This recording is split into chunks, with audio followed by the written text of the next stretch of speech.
এবার দিয়ে দেবো পেঁয়াজ কুচি আর লঙ্কা চেরা।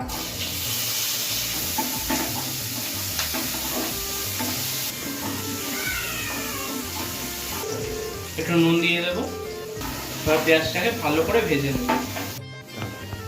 পেঁয়াজটাকে লাল করে ভেজে নিয়েছি। এবার দিয়ে দেবো হচ্ছে রসুন বাটা।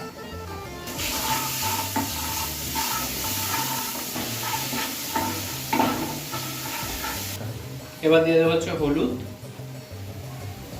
আর লঙ্কার গুঁড়ো।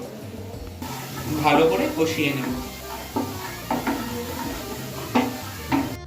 মশলা ভালো করে কষিয়ে নিয়েছি। এবার দিয়ে দেবো হচ্ছে বয়েল করে রাখা কচুলতিটা।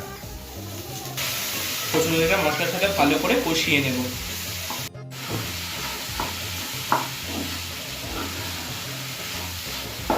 সমস্ত কিছু ভালোভাবে মিশিয়ে নিয়েছি কচুলতিটার সাথে। দেখতে পাচ্ছেন তেলটাও ছাড়তে শুরু করে দিয়েছে। এবার এর মধ্যে অ্যাড করে দেবো হচ্ছে